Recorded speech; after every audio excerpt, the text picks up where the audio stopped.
The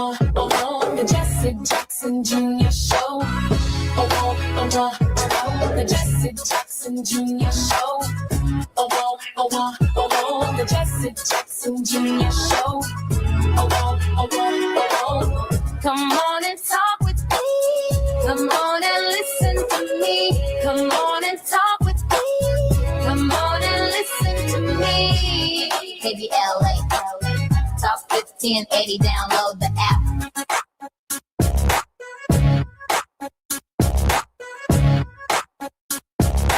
I'm Jesse Jackson Jr. Welcome forward to the Jesse Jackson Jr. Show on KBLA Talk 1580. It is Good Friday on Fat Meat Friday. Today, some 2026 or so odd years ago, Jesus of Nazareth been tried, convicted, and hung on a cross. This seminal event in human history has driven so much of modern Christian thinking, global thinking. Wars have been fought, people's lives have been changed, countries and civilizations have come and gone all around the witness of Jesus of Nazareth. There is probably in human history no witness more powerful than that of the Nazarene carpenter. And so, in this hour, with none other than one of the most prolific theologians and thinkers in Christianity, Bishop Joseph William Tolton, president of Interconnected Justice, a Black internationalist network mobilizing people of African descent across Africa and the diaspora to confront threats to democracy, human rights, and self-determination, will be our very special guest. Bishop Tolton is the founder of the IC Justice Affirming Elders Council, a transnational alliance of African and African American faith leaders, scholars, legal experts, and civil society advocates working alongside Gen Z organizers to challenge the global rise of white Christian nationalism. Bishop Tolton has advised the U.S. State Department on faith-based engagement, led faith-rooted resistance to anti-LGBTQ legislation in East Africa, and brings a powerful blend of theology, policy, and global organizing to today's conversation. He is a graduate of Vassar College and Columbia University Business School. Bishop Tolton, welcome forward to the Jesse Jackson Jr. Show and Fat Meat Fridays. It is so good to be with you, my dear brother, and a happy Good Friday to you. Bishop, we are an unarmed people through most of human history. Our sense of resistance, our sense of fight back, our sense of collective justice, if you will, largely is spiritually based. Our witness and our claim to a superior moral authority largely tied to a Nazarene carpenter. We've put all of our eggs, and I say this with profound reverence, in that basket. How powerful, from your perspective, was the ministry of Jesus of Nazareth? The ministry of Jesus of Nazareth was absolutely transformative in that the Jewish people, the gift that they gave to the rest of the world was that they understood the unity of God. They understood and had a concept of monotheism, whereas other peoples and tribes that surrounded them served what was called the unknown gods, or gods that were statues, or gods that were actually built by man, or they served the many gods. The Jewish people understood the concept and the idea of God as one. I think it's important to lift that up because sometimes there is confusion about, did God look upon all of his people and selectively choose the Jewish people to be a distinct people unto himself? The answer to that is categorically no. But in fact, it was the Jewish people who had a particular understanding of God that gave an insight that could then be shared with the rest of the world. The problem was that in order to get into the faith, you had to be born into the faith. The issue was that the faith and the culture of the Jewish people were completely intertwined. And that meant that this gift of monotheism would be unavailable to the rest of the world. In enters Jesus the Christ. Jesus enters into the life of the Jewish people while they are under colonial rule. The Roman Empire stretched from northern Africa to what we now know as Turkey. There were many different people who were living under the oppressive rule of Rome. Jesus lifted up a message that whosoever will, let that person come, therefore offering spiritual unity among the colonized. Jesus knew that that sense of spiritual unity would create a political platform whereby which they could coalesce, and together they could challenge empire and challenge their oppressors. But what it meant was that the Christian faith was now offering the beauty and the glory of God as was understood by the Jewish people, but it was now available to all because cultural norms and a religious insight or relationship with the Christ were now separated. And that's what Jesus was able to do. He went global long before the internet, offering all people the possibility to sup from and drink from the chalice of his love, despite your color, despite your ethnicity, despite your age, your class, your status, or your sexual orientation. So the work of Jesus Christ is magnificent in that he created for the first time an opportunity for a global community to sup together, eating from the same table of spirituality while not having to lay down the specifics of their cultural beliefs and practices. That is transformative and monumental. With just a minute or so before we come forward, Bishop Tolton, because you touched upon so many critical elements of understanding the legacy and the ministry of Jesus of Nazareth, it seems that Howard Thurman positions Jesus's ministry as a ministry for a people whose backs are against the wall. Bishop? There's no question that that is the case. the Jewish people were in fact a people who had for 400 years gone without the fresh stream of the prophets flowing. They had gone 400 years seeing their glory diluted, seeing their military power come undone. The scribes and the Pharisees were very much so concerned with themselves and self-aggrandizement. Jesus came and transformed all of that. I'm Jesse Jackson Jr. You're listening to the great Bishop Joseph Tolton. I want you all to know you're going to hear a lot of preaching on Sunday morning, but you're not going to get this lesson unless you're right here on KBLA Talk 1580. I'm Jesse Jackson Jr. More when we come forward with Bishop Joseph Tolton in just a moment. It's afternoon drive time with Jesse Jackson Jr. Only on KBLA Talk 1580. Paid for by government. The 1986 to 2021 United States Silver Eagle, the first ever U.S. silver dollar minted in 99.9% pure silver and is the best-selling coin in the world. These original and historic silver dollars have ceased production forever. They will never be minted again. For a limited time only, full-pound bags of original U.S. government-struck silver dollars are being released to the public. You can own a full pound of original U.S. silver dollar coins featuring Lady Liberty and the heraldic eagle, never to be struck again. Guaranteed. Call now to secure original United States Silver Eagles by the pound. The first U.S. silver dollars ever to be struck in 99.9% pure silver. Plus, receive a free bonus, an American Collector's Pack valued at over $40 and free shipping with every order. Call 1-800-560-6468 now to secure your full pound bag of United States Silver Eagle coins before they are gone. That's 1-800-560-6468. Are you drowning in IRS tax debt? Angela was. She called Civic Tax Relief and saved over $80,000. Felicia was having health problems, got behind on her taxes, interest and penalties were adding up. She called Civic Tax Relief and saved over $15,000. Civic Tax Relief is a professional tax negotiation firm that can protect you from the IRS. If you're getting collection letters, call Civic Tax Relief for a free consultation. They will go to work helping you discover all the relief programs you may qualify for free. James owed the IRS $37,000. Civic Tax Relief represented him against the IRS, and by the time everything was completed, he did not owe the IRS anything. If you are in trouble with the IRS, call Civic Tax Relief for your free consultation now. 800-200-2257. 800-200-2257. Get a free consultation and real tax relief. Call 800-200-2257. 800-200-2257. There's no championship league for small business owners, but if there was, you'd be at the top of the standings. Because going pro with Lenovo Pro means you've got the winning formation, one-on-one advice, IT solutions, and customized hardware powered by Intel Core Ultra processors help you stay ahead of the competition.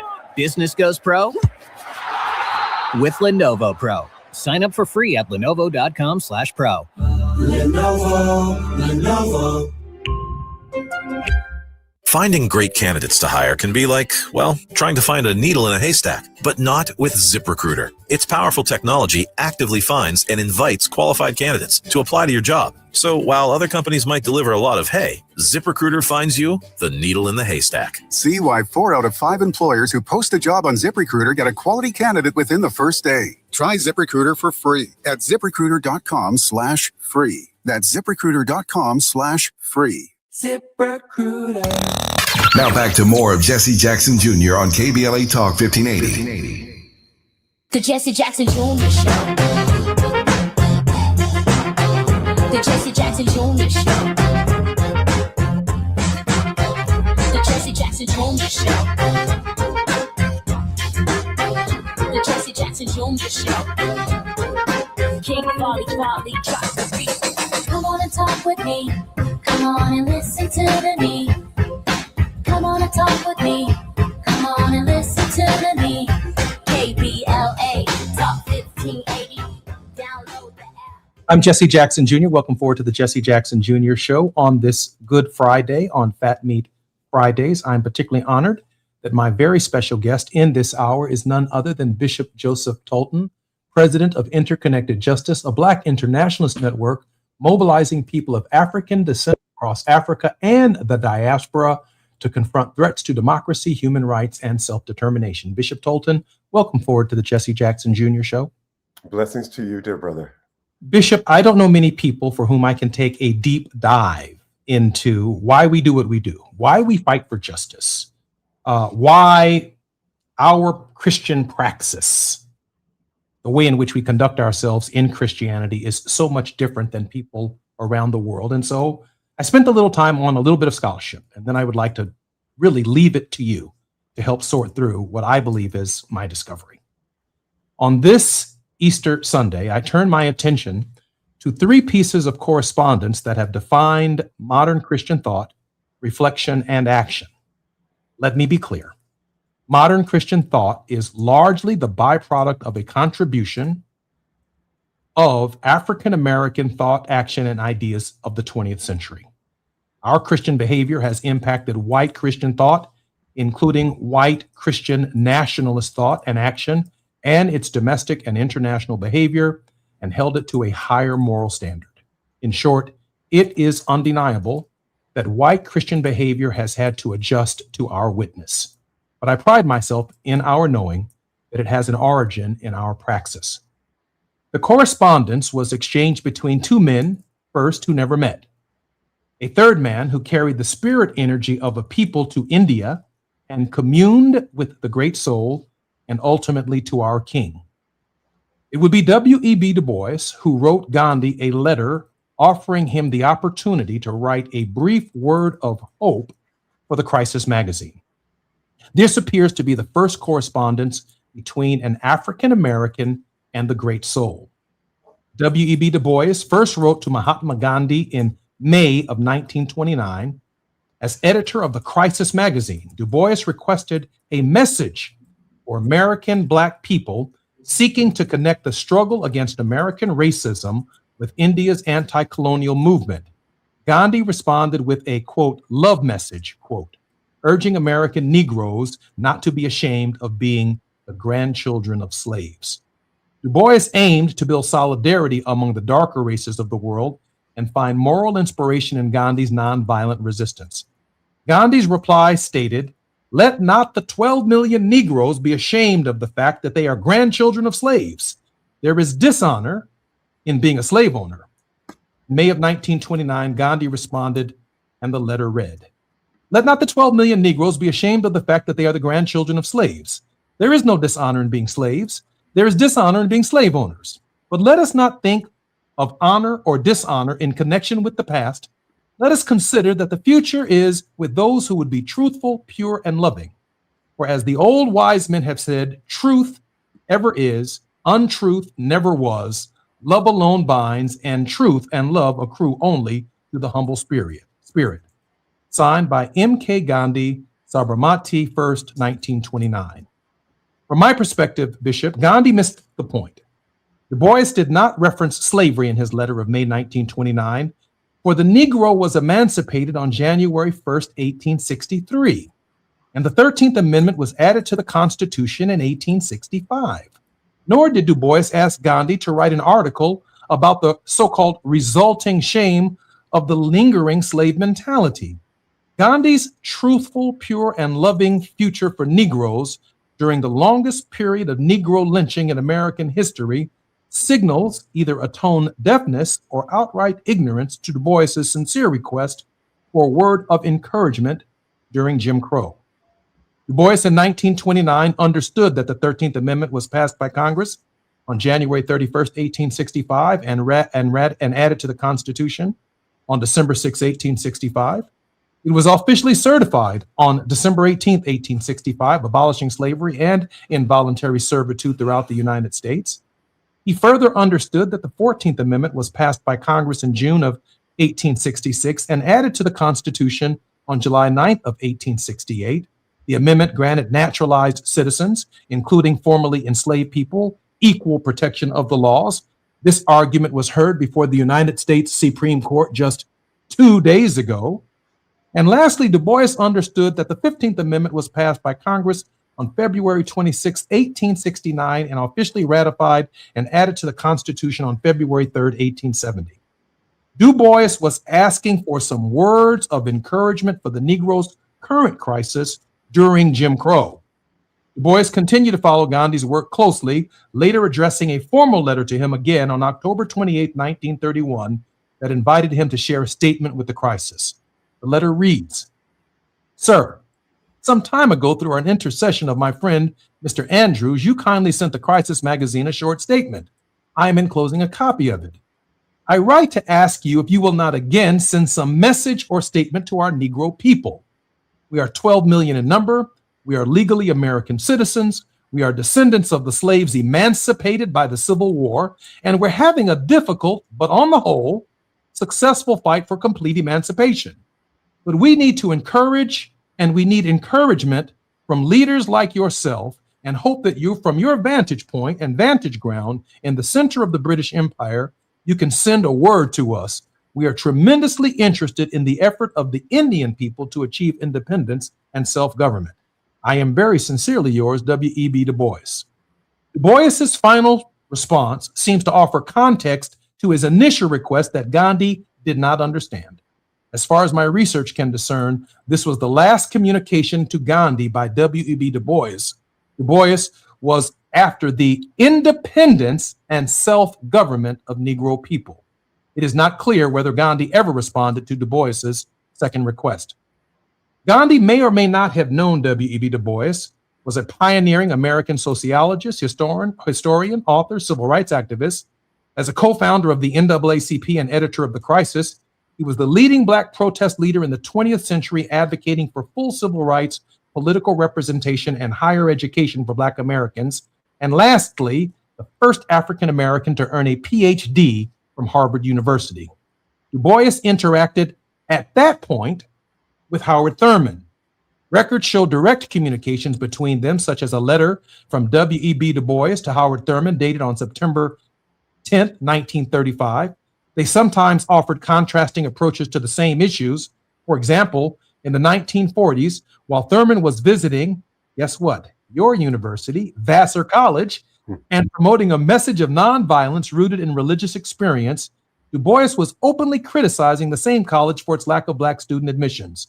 In 1961, Du Bois noted that the difficulty in categorizing Thurman's ideology, stating, quote, "What Howard Thurman believes, I have not been able to find out." Both were part of a broader group of thinkers alongside figures like A. Philip Randolph, A.J. Muste, that analyzed the social and spiritual condition of Black Americans. And then I write the spirit of the matter, Bishop Tolton, and I apologize for the length of this. Du Bois's corresponding communication with Gandhi was obviously not convincing enough to move the great soul. But Thurman's interaction with Gandhi and the movement of the Great Spirit convinced Gandhi the worth and value of the Negro to civilization and history would be invaluable. What Du Bois clearly missed was the spirit of the matter. Gandhi's first physical encounter with the American Negro seems to be in February of 1936. African-American theologian Howard Thurman met with Gandhi in Bardolia, India, during a pilgrimage of friendship. They discussed a nonviolent resistance, satyagraha, and application to U.S. segregation. This meeting, where Gandhi expressed hope that Black Americans would lead in demonstrating nonviolence, profoundly shaped the U.S. civil rights movement through Thurman's mentorships of leaders like Martin Luther King Jr.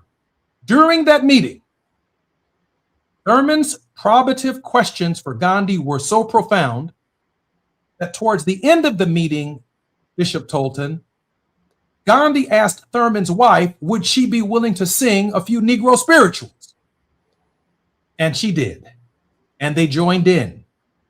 And when the spirituals were over, Mohandas Gandhi said, it is quite possible that he now believes that it will be the American Negro who brings nonviolence to the world. Hence, Dr. King's obsession with Howard Thurman and the Gandhian tradition would lead to the application of trying to convince the consciousness of America that she could change nonviolently.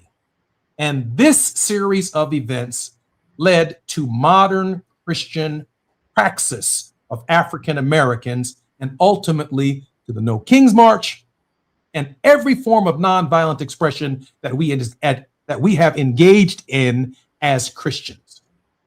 Bishop, That's how I put the story together. And that's what I got for you. That is comprehensive and complete, dynamic and exciting. Let's start with unpacking this initial interaction between Du Bois and Gandhi. I am not sure if Du Bois actually missed the mark, but I think that Gandhi was in a particular place. And what we actually see is his own evolution as it relates to his response to Du Bois versus his ultimate response to Thurman, the meeting that he had with Thurman, and his ability to see and embrace the religious practice of the Negro and its political implications. Let's just kind of take a look at Gandhi for a moment. As much as he is known for having, delivered India its freedom from the British Empire via his non-violent sensibilities, which were infused into his faith, Gandhi also was struggling with the truth of the internal caste system among his own people.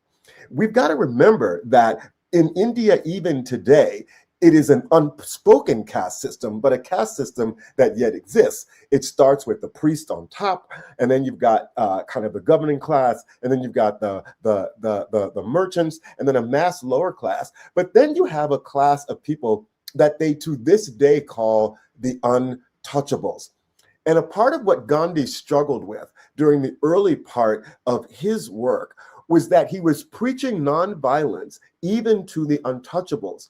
Many interpreted that as a strategy in which he was actually imposing upon them a sensibility of nonviolence to actually reinforce keeping them in their place. So while on one hand, he is driving a liberative effort as it relates to undoing Britain's colonial hold on his nation, he's also struggling with how his very theology also speaks to the freedom of the untouchables within India's internal kind of social stratification. And so I think it's important for us to lift up that tension. And I think that, and this is just a Tolton analysis, I think that his correspondence with Du Bois is very telling because it gets caught up in what Gandhi is internally trying to unpack around how he is convincing the untouchables within this caste system to actually practice nonviolence. And the critique was, of course, that nonviolent sensibility was only reinforcing their being captured by this caste system.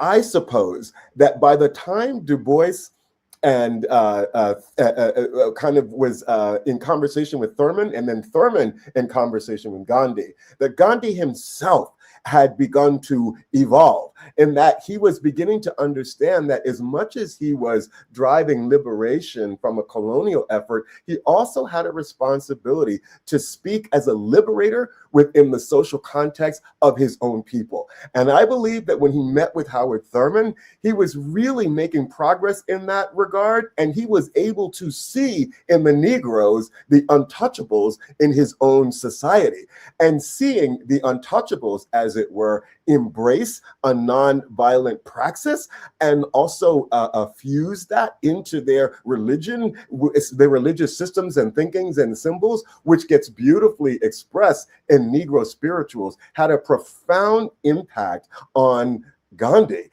which is why I think he really came to see a real symbiosis with the struggle of the Negro and the internal struggle of India undoing its own caste system. Ultimately, of course, this led to the possibilities of Gandhi and King being in such relationship that King was actually able to distill, I think, the best from Gandhi, as opposed to distilling what he might have gotten from Gandhi, while Gandhi was still working through how his nonviolent sensibilities actually were healthy and helpful, generative and productive internally within India, as well as it as being a tool of liberation as it relates to pushing back against the British Empire.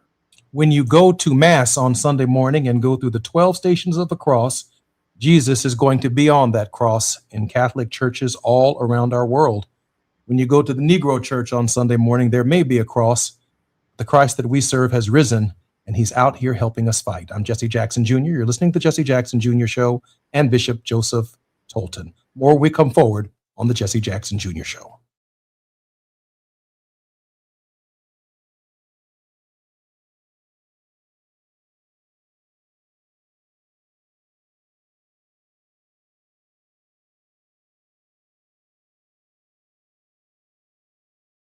Chicago Mayor Brandon Johnson is in a growing dispute with housing officials over leadership at the Chicago Housing Authority. It appears that he's trying to undo the work that this board has done and put us back in a position without a CEO. Johnson says the agency improperly approved a new CEO while board members pushed back, accusing the mayor of trying to install his own pick. Defense Secretary Pete Hegseth is facing criticism after reports say he removed 2 Black and 2 female officers from a promotion list for a 1-star general. According to reports, senior Army leaders had resisted the move, but the names were ultimately pulled. And a new UCLA poll shows many voters are still undecided in the Los Angeles mayor's race, with 40% saying they have not made a choice. Black Mayor Karen Bass leads the field with 25% support, while the remaining candidates trail behind in single digits as the June 2nd primary approaches. Get BIN News now on demand 24/7 on the iHeartRadio app. Is this the tackle? This is the KBLA Sports Minute with Ray Richardson. It was a rough night Thursday for both of LA's NBA teams. It was really rough for the Lakers, who almost suffered the worst loss in franchise history. The Lakers lost by 43 at Oklahoma City. The worst defeat by a Lakers team is a 49-point loss to Dallas in 2017. On top of that, Luka Doncic hurt his hamstring again. The NBA's leading scorer went down in the third quarter and did not return. The Lakers scheduled an MRI exam for Doncic today. San Antonio gave MVP candidate Victor Wembanyama the night off, and they still dominated the Clippers 118-99. 11 straight win for the Spurs. It's a revenge game tonight in Phoenix for the UCLA women's basketball team in the Final Four. UCLA takes on Texas, the only team to beat the Bruins this season. The Bruins lost to Texas 76-65 on November 26 in a tournament in Las Vegas. 6:30 tip-off tonight on ESPN. No debates, no speculation, just the info you need. That's your KBLA Sports Minute. I'm Ray Richardson on KBLA Talk 1580. Carpal tunnel syndrome, heart failure that doesn't improve with common medicines. These are some signs and symptoms associated with ATTR-CM, or the cardiomyopathy of ATTR amyloidosis, a serious heart condition with symptoms that get worse over time.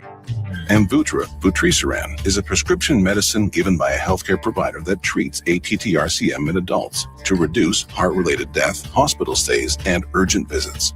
In a clinical study, Amvuttra was proven to help people live longer and have fewer heart-related hospital stays and urgent visits over 3 years compared to placebo. Amvuttra lowers the amount of vitamin A in your blood, which can affect vision. Other side effects include pain in the arms or legs, pain in the joints, and shortness of breath. These are not all the possible side effects of Amvuttra. For prescribing information, call 1-833-256-2748 or learn more at amvuttra.com. Ask your doctor about Amvuttra for ATTR-CM.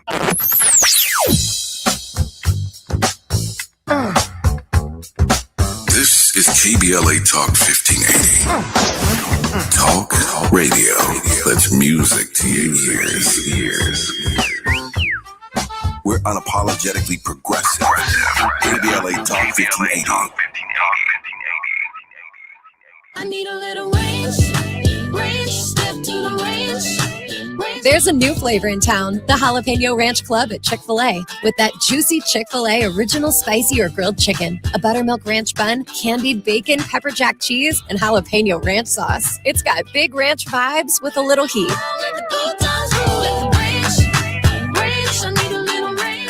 Chick-fil-A's new Jalapeno Ranch Club, available for a limited time only. Order ahead on the Chick-fil-A app.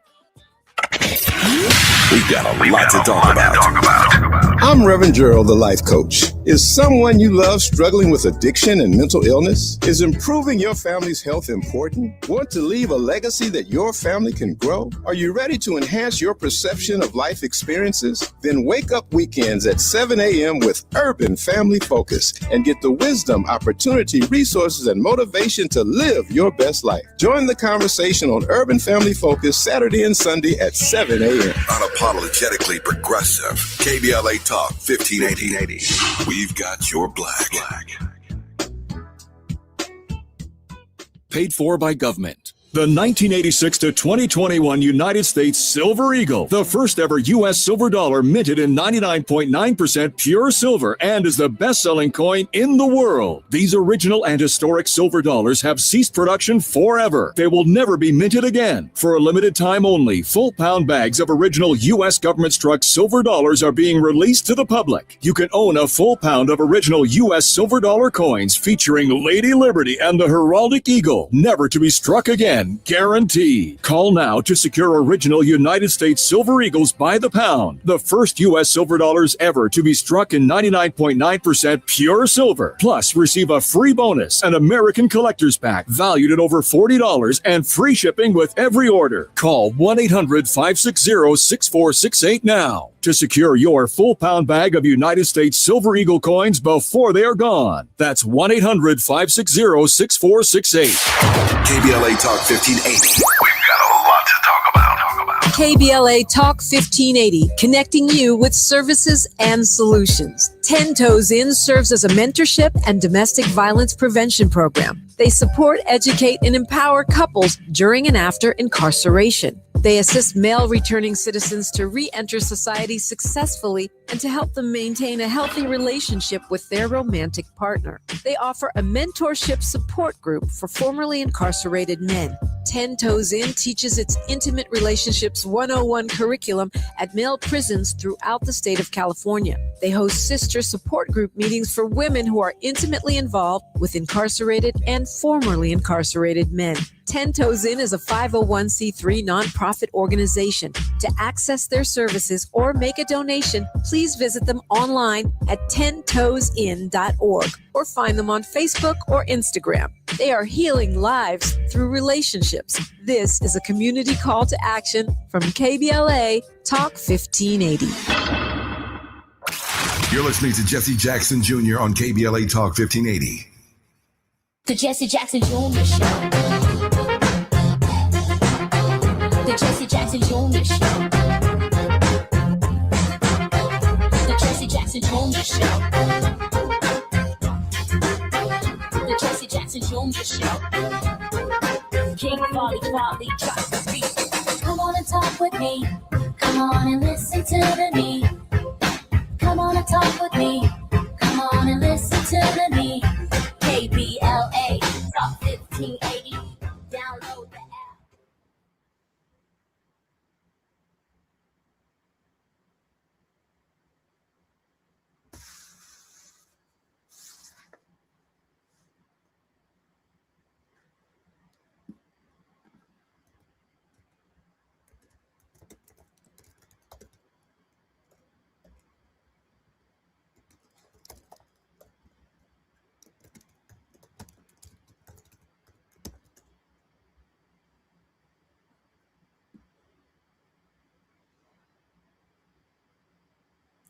Jesse, I can't hear you. I think I didn't unmute myself, and that happens every now and again. It's Fat Meat Fridays on the Jesse Jackson Jr. Show, and it's Good Friday. Our regular guest and co-host, Gina Towns, took the day off, but is still in the studio. While I was in South Carolina burying my father, and last week, as I took a little bit of vacation, she and Dr. Nee Quarterly-Corte held it down. They hosted, and she hosted, our Women's History Celebration this past Monday and today. She confessed to me that she wanted to take a break, and I'm so grateful that she was able to do that. We're also grateful to Bishop Tolton, and in the next hour, Rabbi Stephen Jacobs joins Bishop and me while Gina relaxes behind the scenes. Gina, thank you for everything. Bishop Tolton, welcome forward to the Jesse Jackson Jr. Show. It is blessed to be here on Good Friday. Bishop, check this out. Gandhi says that I like your Christ, but I do not like your Christians. I like what Jesus of Nazareth stood for. But people over time who would subsequently follow him, I don't care that much for. Recognizing that Jesus was unique in his own space, that his ministry, if you will, the ministry of the stranger, everyone he came into contact with, he was the stranger that offered them a renewed sense of hope, restored their dream, and changed the trajectory of their lives. He was the stranger, if you will. Gandhi identifies with this Christ figure, but not with what the church had become at the hour of his engagement against the backdrop of the British Empire and that movement for liberation in India. In this moment, I'm thinking that this ministry, drawing the attention both of W.B. Du Bois, drawing the attention of Thurman, and ultimately the attention of Martin Luther King Jr., it's a pivotal moment in moving the Black church from a docility and an inaction to a way to confront the empire civilly, nonviolently, with a targeted message towards the conscience, the moral conscience of the nation. Bishop Tolton, it's all yours. Reverend Albert Klegey was a Black nationalist Christian minister who in 1968 published writings in which he boldly declared that Jesus is the Black Messiah. In response to his declaration, the father of liberation theology, Dr. James Cone, stated that this is not the musing of a distorted mind, but rather the most important Christological statement of our time. And what Cone was saying to us was that he understood Klegey's proposition that in fact Jesus is the Black Messiah, because in order to understand the truth and the purpose of the cross, you had to be someone of Black consciousness, not Black skin. It is not about the color of the epidermis, but it is about a certain consciousness, because the Black experience represented a certain alienation and a certain exploitation, which is the very reason that Jesus went to the cross. We will hear much on Good Friday and on this coming Easter Sunday that lands itself squarely within the zone of atonement theory, which I think is very unfortunate, in that we do not preach the cross in its absolute truthful political context. The Roman Empire did not crucify Jesus because they thought that the cross was salvific or that he was going to bring salvation to the Jewish people or beyond. They crucified him because he was a threat to empire, because he had the ability to collect and quicken the imagination of those that were oppressed. On Palm Sunday, the Jewish people were so excited about his triumphal entry because they perceived that the heir to the throne of David would enter with grandeur and a sense of greatness and a particularly muscular military posture. And instead, he loosed an ordinary donkey. They put clothes on top of the donkey to elevate him, and he rode into the city on the back of a donkey, defying their expectations of a military giant. He came in rather as a humble spiritual giant who said, because of the ways in which he died on the cross, that he was free to identify himself with the least among us. He was free to identify himself with all of those that are oppressed. So when Klegey said that Jesus is the Black Messiah, what he was saying is that Jesus represents the oppressed among us. And when we look at the cross, we should see the oppressed among us suffering because empire has attacked their bodies, their minds, their hearts, and their souls. Empire seeks to bring them to their feet. And in response, the oppressed give up their life and their body. And Jesus is saying, I am free to be identified with all of those that are oppressed. That is the context and the purpose of Calvary. It's not so much about atonement theory, but it is much more so about the liberative message of the cross. The drumbeats of Easter empower the oppressed to tackle and dismantle empire.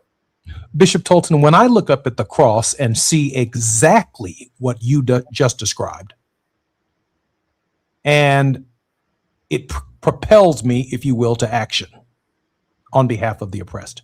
Yes. What of those who look up to the cross and don't see that? They see the European image.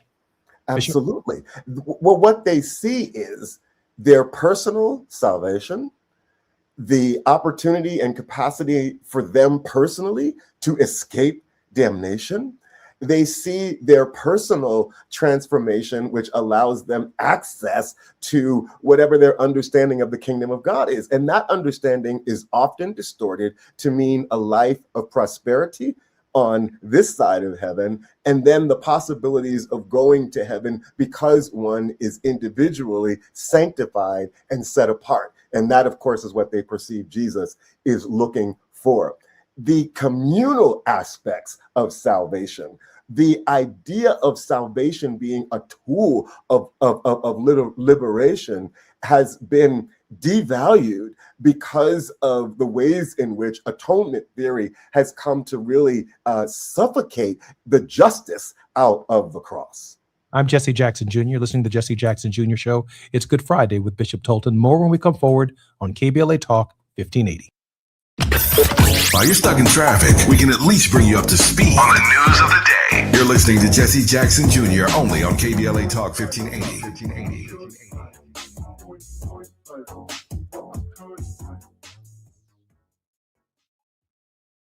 Stay informed with 24/7 power outage alerts from LADWP delivered straight to your phone or email when an outage occurs. Get notified when there's a major outage and again when your power is restored. Track up to 3 neighborhoods, like your home, your workplace, even a family member's. Stay connected. Stay informed. Sign up at ladwp.com/outage alert. That's ladwp.com/outage alert. Sign up today at ladwp.com/outage alert.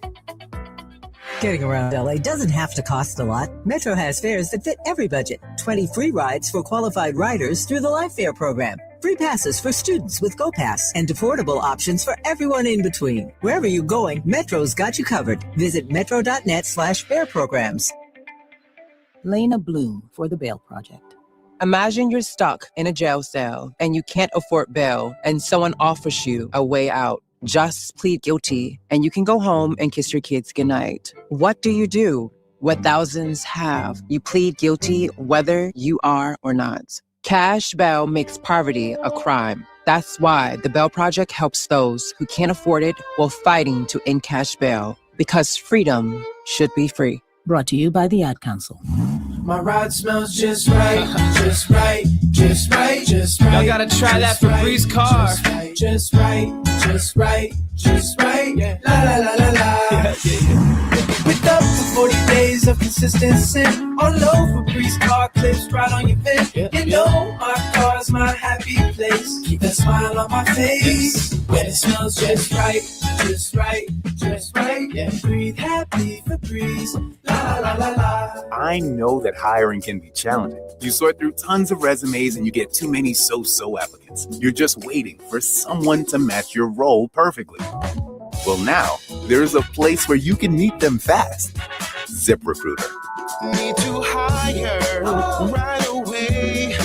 Start your search for strong candidates. The right fit awaits. Build your team, build it sooner. Meet your match on ZipRecruiter. Just head to ZipRecruiter.com/free right now to try it for free. And you're on your way to meeting your match. 4 out of 5 employers who post on ZipRecruiter get a quality candidate within the first day. So try it now. Go to ZipRecruiter.com/free. Once again, that's ZipRecruiter.com/free. Meet your match on ZipRecruiter. Try it free. Hear that? That's the sound of your life. Perfectly imperfect. Beating in rhythm to the world you've created. But every time you drive after drinking, the music gets drowned out. Your life sounds pretty great. Don't let a buzz ruin it. Buzz driving is drunk driving. Don't drive buzzed. A message from NHTSA and the Ad Council. KBLA Talk 1580. We've got a lot to talk about. KBLA Talk 1580 is connecting you with services and solutions. Domestic violence and family violence is when someone in an intimate or family relationship tries to gain or maintain power and control over another through a wide range of abusive behaviors. Every single act may amount to abuse. Abuse can take on various forms: psychological and emotional, physical and economic, and sexual abuse. The Genesee Center Incorporated is a nationally recognized nonprofit domestic violence prevention and intervention organization, housing women and children from 30 days up to 2 years through emergency and transitional shelters. The Genesee Center also provides support services like mental health counseling, life skills classes, computer training, job referrals, after-school programs for children, field trips, tutoring, and comprehensive direct legal services. If you need help or you'd like to donate or volunteer, call the Genesee Hotline, 1-800-479-7328. That's 1-800-479-7328, or visit genesee.org. Everyone has the right to be safe. This is a community call to action from KBLA Talk 1580. Now back to more of Jesse Jackson Jr. on KBLA Talk 1580. The Jesse Jackson Jr. Show. The Jesse Jackson Jr. Show. The Jesse Jackson Jr. Show. The Jesse Jackson Jr. Show. King Volley, drop the beat. Come on and talk with me. Come on and listen to me. Come on and talk with me. Come on and listen to me. KBLA Talk 1580. Download the app. I'm Jesse Jackson Jr. It's Fat Meat Fridays. Our regular co-host, Gina Towns, is taking the day off, and I'm particularly grateful that she's allowing me this opportunity on Good Friday to spend it with Bishop Tolton. Bishop Tolton is the founder of the I See Justice Affirming Elders Council, a transnational alliance of African and African American faith leaders, scholars, legal experts, and civil society advocates working alongside Gen Z organizers to challenge the global rise of white Christian nationalism. That's what we're discussing right here on our program on KBLA Talk 1580. Bishop Tolton, welcome forward to the Jesse Jackson Jr. Show. Grace and peace on this blessed Good Friday. Bishop, I have two final questions for you, both of which are profound and deep, I think. But the final question, I think, is a deep but a softball for you, which I will not give you because I really want the depth of an answer that I know you have. But it is modeled after the first question. When arch segregationists like George Wallace, like Bull Connor, like those who stood in the schoolhouse doors and stood at the water fountains, and the mob that attacked the students at North Carolina A&T on February 1st, 1960, and other mobs that attacked the Freedom Riders, when they looked up at the cross, what did they see? I believe that they see certainly they see the Christ who overcame his crucifixion. What they see is the military aspects of that they have now imposed on the Messiah. And I think it's really important to be clear that it is the imposition of a militarized posture and capability and perspective and sensibility that is imposed on Jesus as he's dying on the cross. What they see is their personal victory over sin, hell, death, and the grave. And what they believe the outcome is that they are now empowered to be soldiers who further pursue this idea of conquest over the rest of the world via a particular theology that always has extraction as its ultimate outcome. Bishop Tolton, when I reflect upon Martin Luther King Jr., Reverend James Bevel, Reverend Ralph Abernathy, Reverend Andrew Young, when I reflect upon Bishop William Barber, when I reflect upon Reverend Al Sharpton, when I reflect on the amazing ministry of my father, the Reverend Jesse Jackson, and when I reflect upon the work that you do throughout our world, Bishop, when you look to the cross, what do you see? What did they see? I see the women and children and families in Goma and northern Kivu, in the eastern horn of the Democratic Republic of the Congo, who are suffering, who literally do not have ATMs that are operational for the last 6 months, who still live under a Congolese government that has now been captured by M23, where they are in one of the most wealthy parts, not only of the continent, but of the world, where 75% of the world's coltan deposit is. And now we see Blackwater and other friends of Donald Trump, who, because of the Washington Accord, an agreement between Rwanda, the Congo, and the United States, where now we have Blackwater in the Congo providing security for the mines and essentially looting the Democratic Republic of the Congo. And the people of the Congo are some of the poorest in the world. I see the people of the Democratic Republic of the Congo who have been exploited for generations, who are the sons and daughters of Patrice Lumumba, who fought for liberation and was so violently killed. I see those people. I see Muslims in India who are continuously demonized.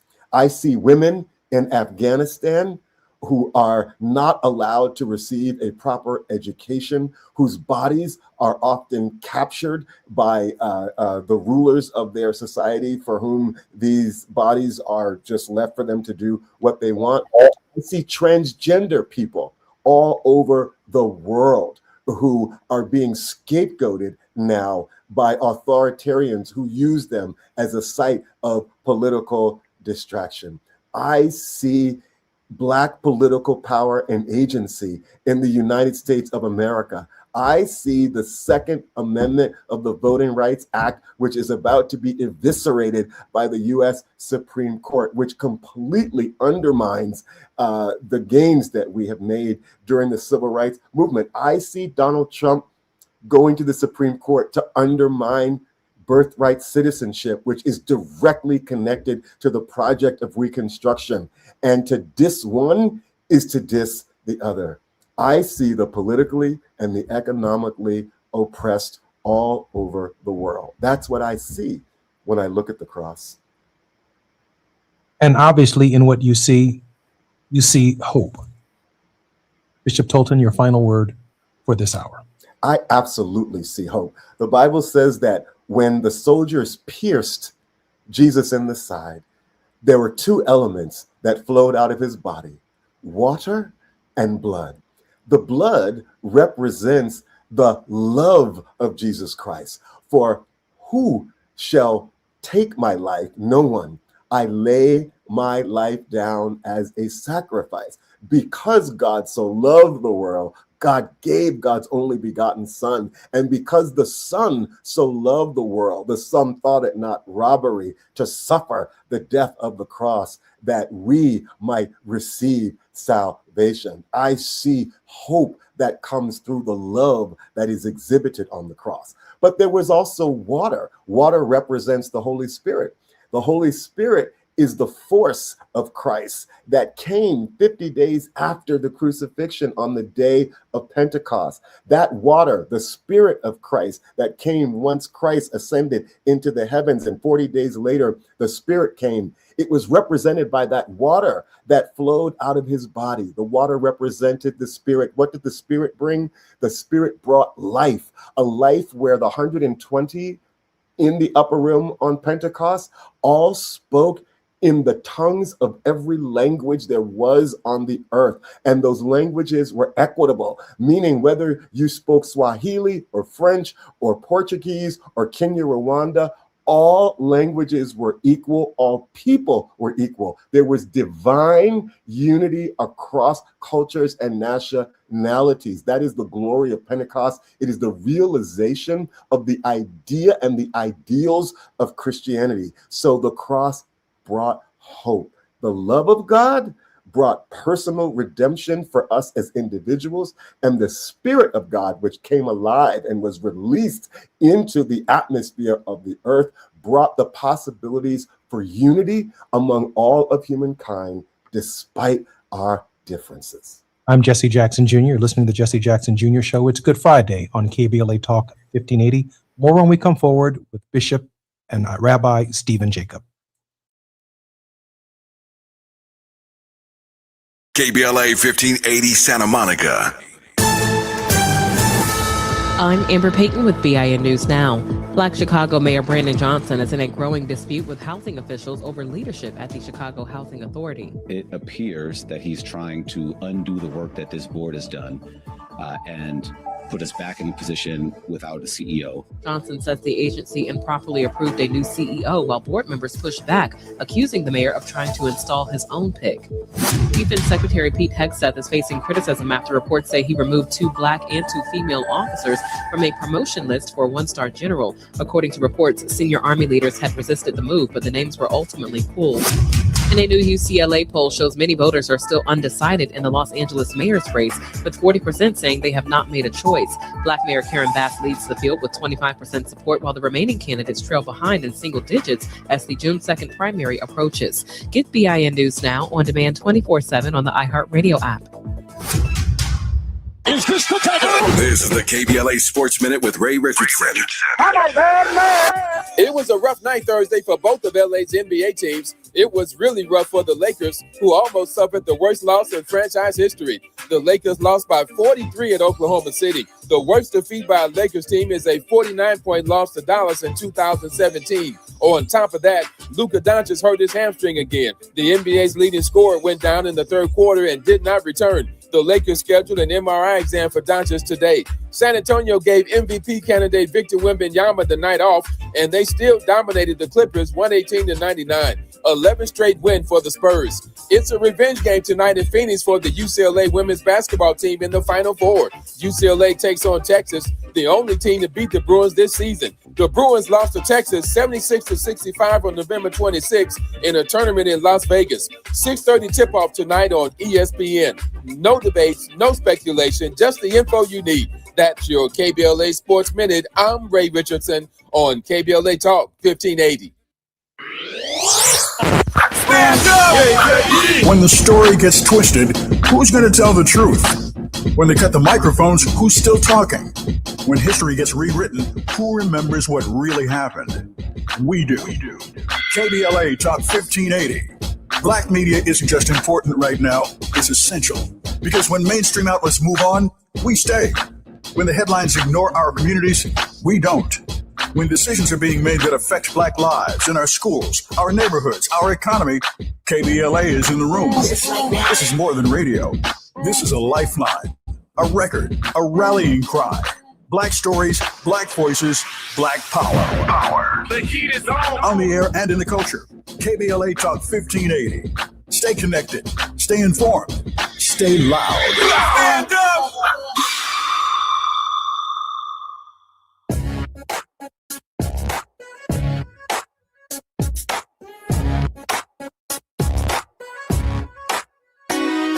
The Jesse Jackson Jr. Show. Oh, oh, oh, oh, oh. The Jesse Jackson Jr. Show. Oh, oh, oh, oh. The Jesse Jackson Jr. Show. Oh, oh, oh, oh. The Jesse Jackson Jr. Show. Oh, oh, oh, oh. Come on and talk with me. Come on and listen to me. Come on and talk with me. Come on and listen to me. KBLA, Talk 1580, download the app.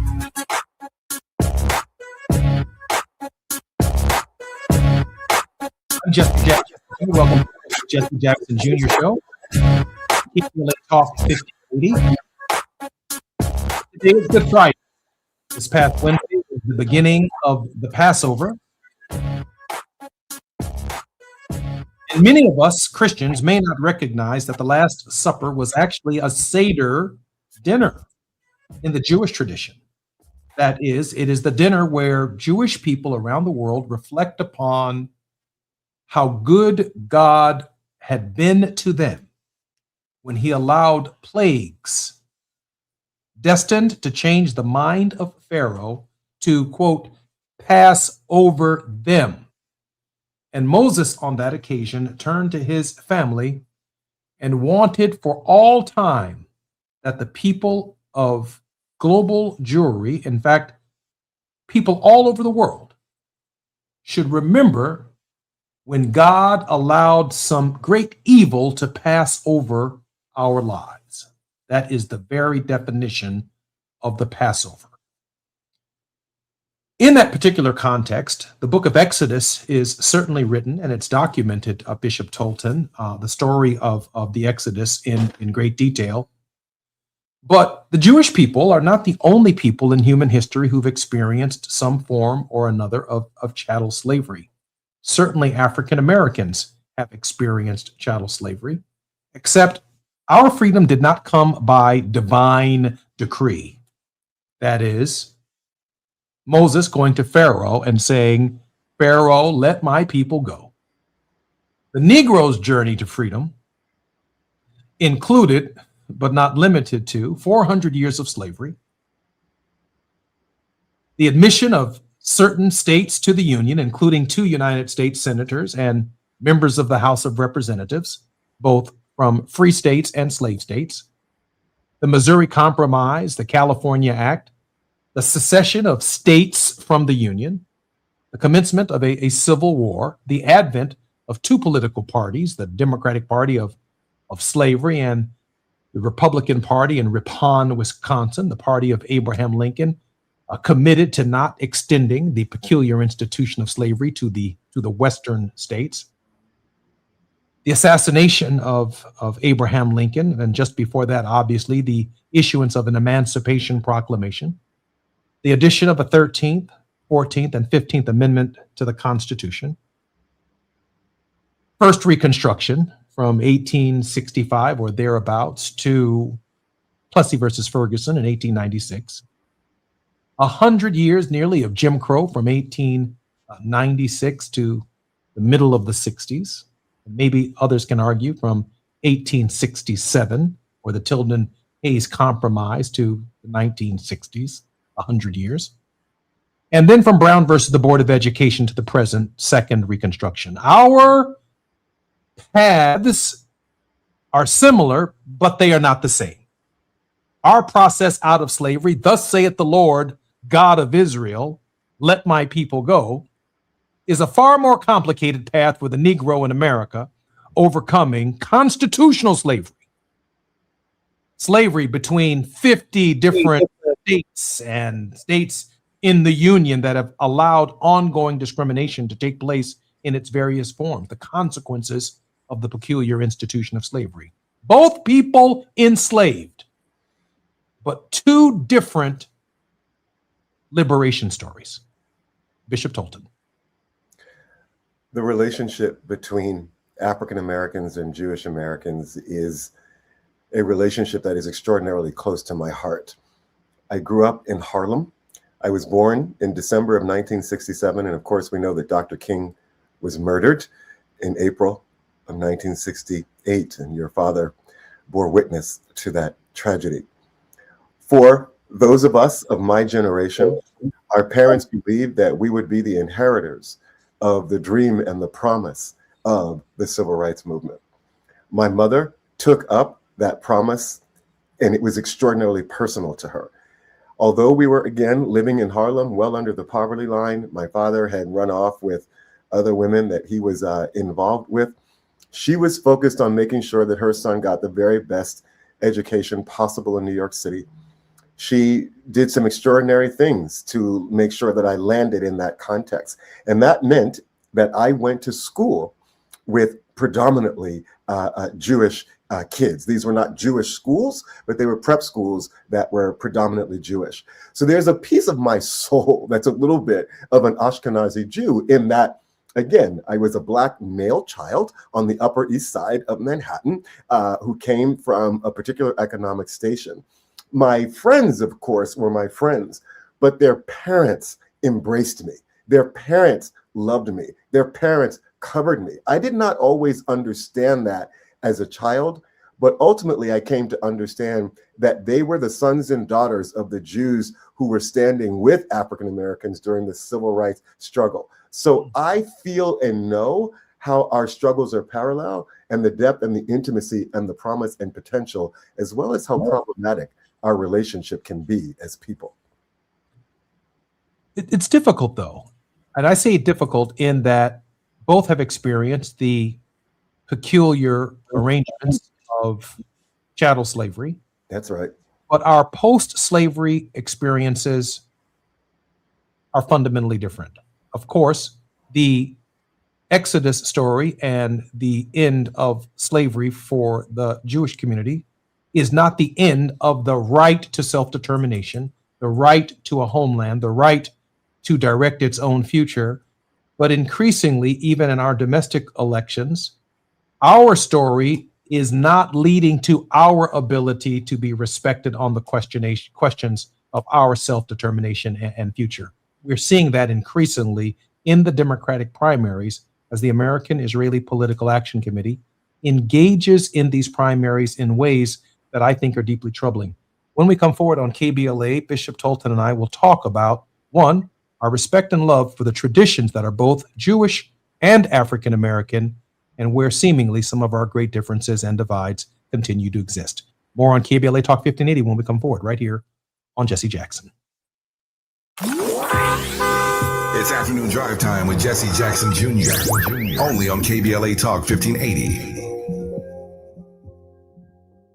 Paid for by government. The 1986 to 2021 United States Silver Eagle, the first ever U.S. silver dollar minted in 99.9% pure silver and is the best-selling coin in the world. These original and historic silver dollars have ceased production forever. They will never be minted again. For a limited time only, full pound bags of original U.S. government-struck silver dollars are being released to the public. You can own a full pound of original U.S. silver dollar coins featuring Lady Liberty and the heraldic eagle, never to be struck again. Guaranteed. Call now to secure original United States Silver Eagles by the pound. The first U.S. silver dollars ever to be struck in 99.9% pure silver. Plus, receive a free bonus, an American Collector's Pack valued at over $40 and free shipping with every order. Call 1-800-560-6468 now to secure your full pound bag of United States Silver Eagle coins before they are gone. That's 1-800-560-6468. Are you drowning in IRS tax debt? Angela was. She called Civic Tax Relief and saved over $80,000. Felicia was having health problems, got behind on her taxes, interest and penalties were adding up. She called Civic Tax Relief and saved over $15,000. Civic Tax Relief is a professional tax negotiation firm that can protect you from the IRS. If you're getting collection letters, call Civic Tax Relief for a free consultation. They will go to work helping you discover all the relief programs you may qualify for free. James owed the IRS $37,000. Civic Tax Relief represented him against the IRS, and by the time everything was completed, he did not owe the IRS anything. If you are in trouble with the IRS, call Civic Tax Relief for your free consultation now. 800-200-2257. 800-200-2257. Get a free consultation and real tax relief. Call 800-200-2257. 800-200-2257. There's no championship league for small business owners, but if there was, you'd be at the top of the standings. Because going pro with Lenovo Pro means you've got the winning formation, one-on-one advice, IT solutions, and customized hardware powered by Intel Core Ultra processors help you stay ahead of the competition. Business goes pro with Lenovo Pro. Sign up for free at lenovo.com/pro. Lenovo. Finding great candidates to hire can be like, well, trying to find a needle in a haystack, but not with ZipRecruiter. Its powerful technology actively finds and invites qualified candidates to apply to your job. So while other companies might deliver a lot of hay, ZipRecruiter finds you the needle in the haystack. See why 4 out of 5 employers who post a job on ZipRecruiter get a quality candidate within the first day. Try ZipRecruiter for free at ZipRecruiter.com/free. That's ZipRecruiter.com/free. ZipRecruiter. Now back to more of Jesse Jackson Jr. on KBLA Talk 1580. The Jesse Jackson Jr. Show. The Jesse Jackson Jr. Show. The Jesse Jackson Jr. Show. The Jesse Jackson Jr. Show. King Quality drops the beat. Come on and talk with me. Come on and listen to the need. Come on and talk with me. Come on and listen to the need. KBLA Talk 1580. Download the app. Jesse Jackson Jr. Show on KBLA Talk 1580. Bishop Joseph William Tolton is the president of Interconnected Justice, a Black internationalist network mobilizing people of African descent across Africa and the diaspora. Bishop Tolton is the founder of IC Justice Affirming Elders Council, a transnational alliance of African and African American faith leaders, scholars, legal experts, and civil society advocates working alongside Generational Z organizers to challenge the global rise of white Christian nationalism. Bishop, welcome forward to the Jesse Jackson Jr. Show on Good Friday. Bless you, dear brother. Bishop, over the course of our mutual experiences with chattel slavery, there have been these moments of friction between African Americans and Jewish Americans and people in the diaspora. We're on all sides of what's taking place in the Middle East at this hour. Some people have agreements, some people have disagreements. Is there an opportunity for reconciliation from your perspective, Bishop Tolton? There is an opportunity for reconciliation, but I'd like for us to be sure that we don't drive past the need to do the hard work of making sure that the relationship between the Jewish and African American communities are just, meaning that we don't just want to celebrate healing without making sure that first we've experienced justice. I lifted up my personal story in the previous segment, one, because I wanted to establish a sense of my own sensitivity to the issues, but also my own credibility, in that I believe that what has happened between the 70s and the 80s, where I was having a very particular experience with the Jewish community, is that the Jewish community was given a question that it had to answer, which was that, do you want to find political refuge among the far religious right who want to use the Jewish story for their own political purposes? And I think that there's been a turn for many Jews, and I think AIPAC sits right there, where they have said yes to that call to embrace a friendship and a relationship and a political solidarity with the far religious right. I think that that is what has interrupted this and corrupted on many levels the relationship between African Americans and Jewish Americans, because in order to have that political solidarity with the far right, it means that Zionism has had to actually now fuse itself with a protection of not just Israel, but a protection of capitalism and a protection of whiteness. And I think that that is where things have gone awry for the relationship between the African American community and the Jewish community. And what AIPAC represents is a willingness to embrace whiteness in a particular way, which has again interrupted their relationship with our community. Bishop Tolton, the far religious right in Christendom is responsible for some of the most horrific crimes through history of global Jewry. Why now the present and relationship? Well, this is all about political expediency. And this is also about the fact that you have many Jewish Americans who are of a certain economic status, and they have to choose whether or not they're first going to be defenders of the system that delivered their wealth, or whether or not their consciousness is actually going to rebuke that system, which means that there may have to be some material sacrifice on their own. So there is hope, but we really have to answer this question about the conflation of the protection of a corrupted capitalism and how that gets conflated with protecting Israel. I have to reflect upon much of what you've said, because it is that it is that deep. Let me pivot for a second, if you don't mind, Bishop, to the war in Iran. The President of the United States just a few short days ago spoke to the nation, and many of us, Bishop, don't know who to believe. On the one hand, he says we'll be leaving in just a few weeks.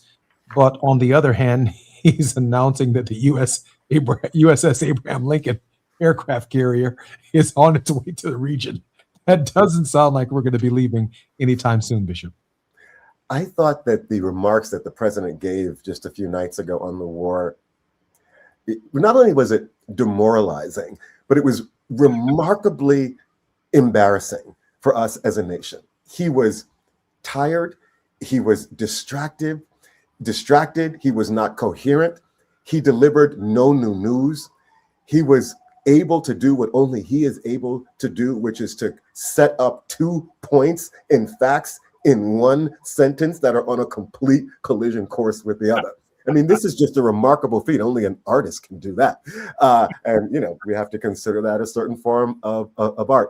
But what is so dangerous here is that clearly what is driving this war is being camouflaged. I think that there are 2 things we've got to discuss. One is the role of the Saudis and the fact that they've given Jared Kushner, the president's son-in-law, $2 billion for his investment fund. Now, if somebody paid you $2 billion, they kind of own you. And we know that the Saudis are pushing for this war, and Kushner is going back to them looking for more money.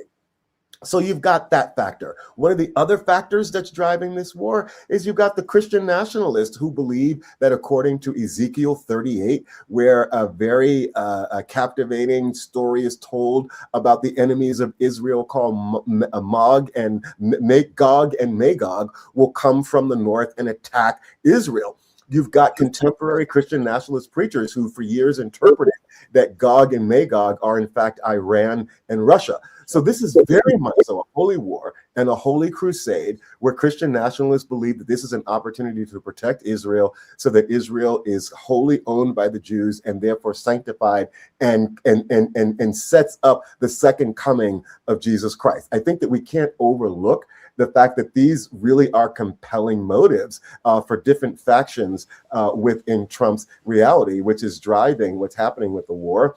And obviously, his being driven by retribution and laziness has meant that we didn't think things through very well. We don't have an end game. We don't have an answer for what's going to happen with the Strait of Hormuz. And right now, if the war were to end, we have the nuclear material that's still in Iran that apparently we're going to have drones surveying, but we're not going to actually be able to remove it. We have the Iranians who are controlling the strait. We have Russia that is now getting money back because we've taken off sanctions from Russia. And we have Iran, which has a ruler who's younger, fresher, and probably more violent and potentially corrupt than his father was. We've lost this thing on all sides. And now the president wants $1.5 trillion for the U.S. Army when we've got healthcare being cut, when we have SNAP benefits being cut, when we have Americans who are absolutely embroiled in a crisis of affordability. Bishop, what did you make of his decision or his statement? I believe in the exact same speech that we can no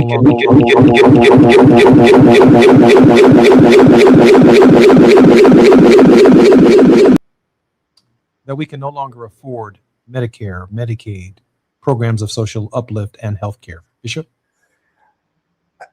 All I can say is that to suggest that that is the truth after you have gutted government agencies, after you have set off an unnecessary war where we're spending $1 billion a day, and now you're asking Congress, and it's a wish list, we know, for $1.5 trillion, a 40% increase in the military budget, it clearly says that these are my priorities. I am set forth, the president is on a very particular ministry driven by dominion. He wants to dominate the world and recreate the world order. And in order to do so, knocking off Iran was very important to that strategy. I think that this is a moment in which the Black church as liberationists, we must confront the dominionist evangelical church in very real and stark terms about the fact that Jesus was for the disenfranchised and the poor. That was the first call of the Christian church. And now we have found ourselves once again as the church of empire, a warmongering nationalist movement that is undergirded by anti-Blackness. This is naked and very public. And I believe only a liberationist message can counter this moment that we're in. Is that liberationist message to be led by a political party or by an individual? I don't see where that liberationist message meets the road, where the rubber meets the road for a liberationist message amongst the candidates who would be the standard bearers of the resistance seeking the Democratic nomination for president. First and foremost, it must be critical thinkers of faith. It must be those who are baptized in a Christ consciousness. I think I've said this on air before, that the esteemed and legendary preacher, Reverend Gardner C. Taylor from Brooklyn, New York, one of our greatest and most eloquent speakers, he stated that he believed that it is Black liberationists, it is Black religionists more specifically, who have the antidote to white Christian nationalism because of our very particular experience as an oppressed people. So I do think that not just one prophetic voice in the ways in which we understood Dr. King to be our leader, and for many years, your father, Reverend Jesse Jackson, to be a leader. I certainly believe now we're in a new era where we need a leaderful contingency of liberationist thinkers who are willing to sacrifice their personal gain for the gain of our community. And that as a council of leaders, we have got to set forth on a new course of liberation, bringing a third civil rights movement to our country and to the world. This request for $1.5 trillion, from my perspective, is so absurd that it is the end of the role of the federal government with respect to basic programs of social uplift and human rights for the balance of our lifetimes. It's essentially done if following our treasury is what we choose to do as opposed to following our hearts. Bishop? No question about this. And this is all laid out in Project 2025. According to the Heritage Foundation, it is not the role of the government to provide a safety net and to uplift the poor with social programs, but it is in fact the role of the church. Now, and according to their thinking, of course, if in fact the church is responsible for creating the safety net, it means that all of those who will live under it first have to walk through the gates of the theological maze of their particular understanding of the Bible, which is incredibly focused on a very narrow understanding of some social concepts around sexuality, around sexual behavior, around the construction and formation of the family, around adherence to the idea of America as the great empire, the colluding of the cross and the flag. I mean, this is all cooked into the idea that the church provides relief and a safety net, but in order to receive that relief, you've got to kind of be baptized in the particular and peculiar thinking and theology of a very narrow Christian mindset. So, Bishop, all of these candidates who ran in the Democratic primaries and are running in the Democratic primaries, promising prescription drug price release, promising strengthening Medicare, Medicaid, promising to expand the Affordable Care Act, taking seriously issues of affordability, all is for naught if they do not vote in 2026. Oh, that's absolutely right. Certainly, because we know with the ways in which Trump has lifted up the idea of the SAVE Act, that he's very committed to making sure that he captures the voting systems of states where the outcomes he doesn't disagree with. I mean, that's the most critical and sinister component of the SAVE Act, which is that if the federal government perceives that there's any issue, as it were, with a state election, that the federal government can come in and seize control of that election. So absolutely, beyond 2026, the idea is we will maintain elections, but those elections will be rigged or easily and totally undermined. And we hear nothing from the white evangelical Christian church rebuking that. I'm Jesse Jackson Jr. It's Good Friday on the Jesse Jackson Jr. Show, Fat Meat Fridays, with our regular co-host, Gina Towns, who's taking a day off. I'm so grateful that Bishop Tolton and others have decided to join us on Good Friday to help, one, think through the theological implications, but also to position our thinking in this critical moment in our faith where we are. More when we come forward on KBLA Talk 1580.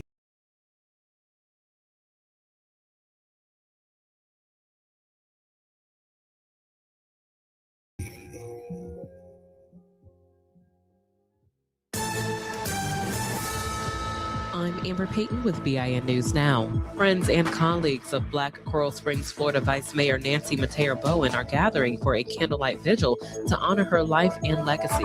She was more than a colleague. She was a dear friend, a leader, and a true light in our city. City leaders say they plan to carry her spirit forward with a peace walk also scheduled in her memory. Black Clayton County, Georgia District Attorney Tasha Mosley is taking steps to address an ethics issue after an assistant prosecutor used AI in a murder case. Mosley issued an apology to the Georgia Supreme Court, acknowledging the concern and emphasizing the importance of maintaining proper legal standards. And former House Speaker Joe Tate, who is Black, has endorsed Arthur Harrington to succeed him in Michigan's 9th District. Harrington, a Black 24-year-old law student, is focusing on taxes, infrastructure, and support for working families ahead of the August primary. Get BIN News Now on demand 24/7 on the iHeartRadio app. This is the KBLA Sports Minute with Ray Richardson. It was a rough night Thursday for both of LA's NBA teams. It was really rough for the Lakers, who almost suffered the worst loss in franchise history. The Lakers lost by 43 at Oklahoma City. The worst defeat by a Lakers team is a 49-point loss to Dallas in 2017. On top of that, Luka Doncic hurt his hamstring again. The NBA's leading scorer went down in the third quarter and did not return. The Lakers scheduled an MRI exam for Doncic today. San Antonio gave MVP candidate Victor Wembanyama the night off, and they still dominated the Clippers 118-99. 11 straight win for the Spurs. It's a revenge game tonight in Phoenix for the UCLA women's basketball team in the Final Four. UCLA takes on Texas, the only team to beat the Bruins this season. The Bruins lost to Texas 76-65 on November 26 in a tournament in Las Vegas. 6:30 tip-off tonight on ESPN. No debates, no speculation, just the info you need. That's your KBLA Sports Minute. I'm Ray Richardson on KBLA Talk 1580. Carpal tunnel syndrome, heart failure that doesn't improve with common medicines. These are some signs and symptoms associated with ATTR-CM, or the cardiomyopathy of ATTR amyloidosis, a serious heart condition with symptoms that get worse over time. Amvuttra, vutrisiran, is a prescription medicine given by a healthcare provider that treats ATTR-CM in adults to reduce heart-related death, hospital stays, and urgent visits. In a clinical study, Amvuttra was proven to help people live longer and have fewer heart-related hospital stays and urgent visits over 3 years compared to placebo. Amvuttra lowers the amount of vitamin A in your blood, which can affect vision. Other side effects include pain in the arms or legs, pain in the joints, and shortness of breath. These are not all the possible side effects of Amvuttra. For prescribing information, call 1-833-256-2748 or learn more at amvuttra.com. Ask your doctor about Amvuttra for ATTR-CM.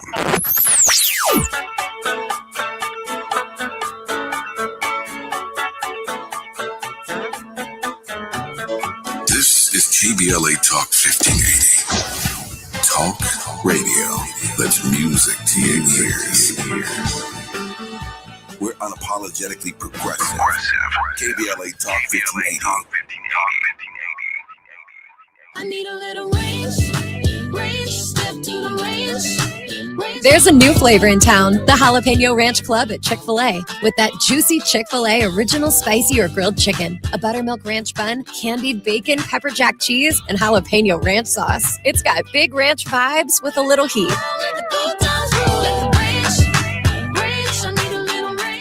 Chick-fil-A's new Jalapeno Ranch Club, available for a limited time only. Order ahead on the Chick-fil-A app. We've got a lot to talk about. Hi, I'm Zoe Williams, aka the Voice of Reason, encouraging you to join me weekdays from 7 to 9 p.m. for the world's most intriguing relationship radio roundtable. Every night, I facilitate and encourage our loyal listeners to participate in the most engaging relationship discussions you'll hear anywhere. So make it a point to rendezvous with me, Zoe Williams, the voice of reason, Monday through Friday, 7 to 9 p.m. Pacific Standard Time. Trust me, your relationships will never be the same. The VOR is on fire tonight. Unapologetically progressive. KBLA Talk 1580. We've got your black. Paid for by government. The 1986 to 2021 United States Silver Eagle, the first ever U.S. silver dollar minted in 99.9% pure silver and is the best-selling coin in the world. These original and historic silver dollars have ceased production forever. They will never be minted again. For a limited time only, full pound bags of original U.S. government-struck silver dollars are being released to the public. You can own a full pound of original U.S. silver dollar coins featuring Lady Liberty and the heraldic eagle, never to be struck again. Guarantee. Call now to secure original United States Silver Eagles by the pound. The first U.S. silver dollars ever to be struck in 99.9% pure silver. Plus, receive a free bonus, an American Collector's Pack valued at over $40 and free shipping with every order. Call 1-800-560-6468 now to secure your full pound bag of United States Silver Eagle coins before they are gone. That's 1-800-560-6468. You're listening to Jesse Jackson Jr. on KBLA Talk 1580. The Jesse Jackson Jr. Show. The Jesse Jackson Jr. Show. The Jesse Jackson Jr. Show. The Jesse Jackson Jr. Show. King Volley drops the beat. Come on and talk with me. Come on and listen to me. Come on and talk with me. Come on and listen to me. KBLA Talk 1580. I'm Jesse Jackson Jr. It's Good Friday on the Jesse Jackson Jr. Show, and I'm particularly honored that Bishop Joseph William Tolton is our very special guest. Bishop, welcome forward to the show. Blessings to you on this Good Friday.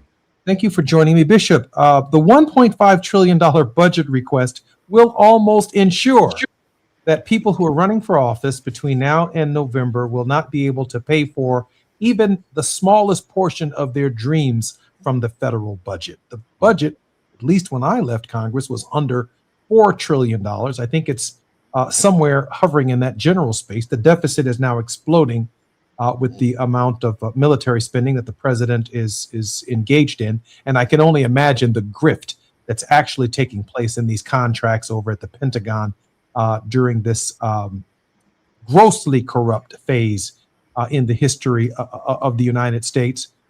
What is to be said of Democrats running for office who are not challenging this gross shifting of federal priorities from the human needs of people to the military prowess of the President of the United States and his administration? Well, that would be a terribly missed opportunity. I think that when we look at the successful campaign, and I'll highlight, of course, Mayor Mondami's campaign, he was successful because he was singularly focused on affordability. There were, of course, other issues that he had to address, but it wasn't that he was clever. He was strategic about making sure that every issue, he brought it back to affordability. Whether we're talking about education, he brought it back to affordability. If it was healthcare, he brought it back to affordability. If it was crime, he brought it back to affordability. And that discipline, I think, was extremely important beyond the fact that he himself is a very good salesperson. So I would hope that what the Democrats would see is that they could continue to play that note, but they've now been gifted with a complementary message, which is the president. His priorities are bombing Iran. His priorities are to further the military-industrial complex. And we know that the grifting has just been off of the chains, and certainly a $1.4 trillion budget, a 40% ballooning of the military budget is nothing but an invitation for grifting and for corruption. There's a real opportunity to tie his militarism, his imperial instincts, his lack of sensitivity to the American people's kitchen table needs, the crisis of affordability. These are not separate stories. The Democrats have got to be smart and strategic about how they weave this together into a narrative that is compelling, that is easy to understand, and that hits the American people in a visceral way. This is an opportunity. Bishop, am I over imagining something if I suggest to you that $1.4 trillion is so grotesque that some significant part of that investment in military wherewithal is likely to end up on the streets of America? Reframe the question in terms of how that money is able to wind up on the streets of America. The president of the United States does not need that kind of money to conduct global war in multiple theaters. It just seems to me, Bishop, that a significant amount of that money is about domestic control, that this president is capable of bringing war home to the American people.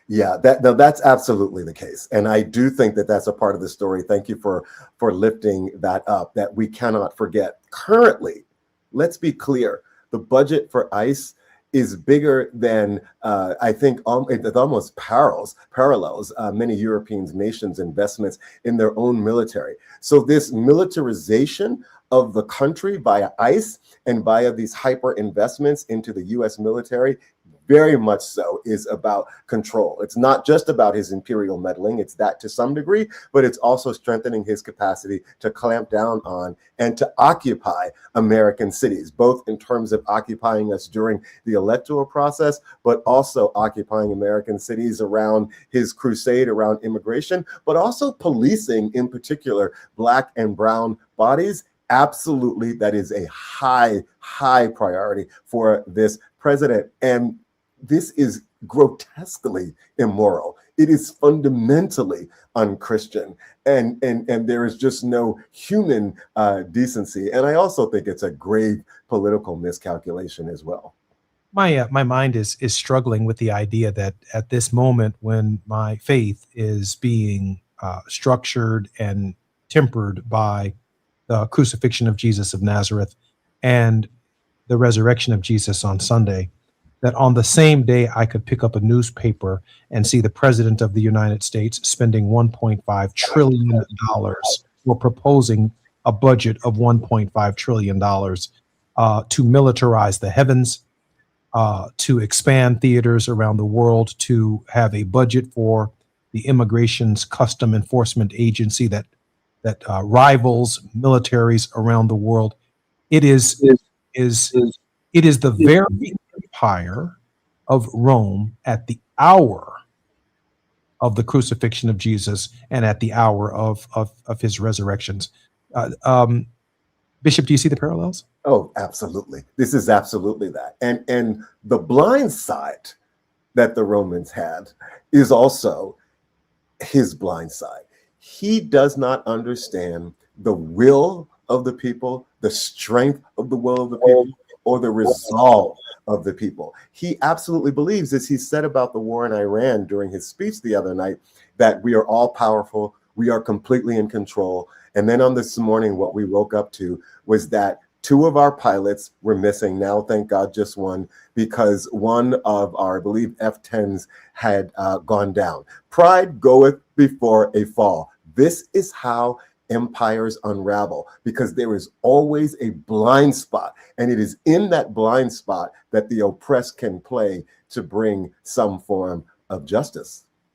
I am struck by the irony of it all.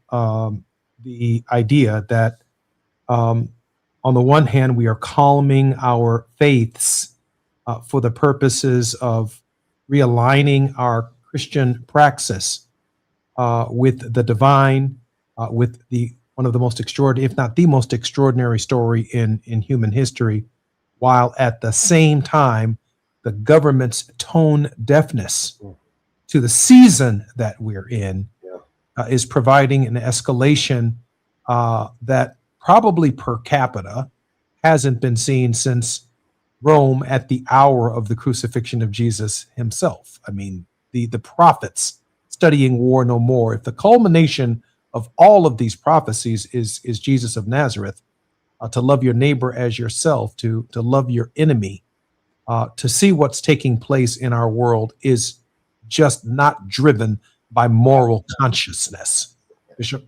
That is absolutely correct. On the other side of the dream of the Christ was a just world where the lion and the lamb would lay down. On the other side of a Christianity that has been captured by empire is domination, control, and extraction. And obviously not just in the domestic context, but this is meant to have global and imperial implications, which is why we are to some degree in partnership with some of the other major powers around the world in terms of creating a new world order where each of these great powers would actually have its region or its fiefdom that it would control. Unfortunately, when we move into that construction of a world order, for us as people of African descent, it always means that Africa now becomes a chess piece that's up for grabs. And that's never good for the life and the health and the well-being of African people. Just to give this conversation a bit of a Black internationalist lens as well. It's Good Friday on the Jesse Jackson Jr. Show. Our guest is Bishop Tolton, whose extraordinary contribution to theology and to social justice cannot be matched. I'm so grateful on Good Friday that he's spending it with us. This coming Sunday is obviously the Easter season, and we juxtapose everything that we've said against the idea and the thought of resurrection. More when we come forward on KBLA Talk 1580. While you're stuck in traffic, we can at least bring you up to speed on the news of the day. You're listening to Jesse Jackson Jr. only on KBLA Talk 1580.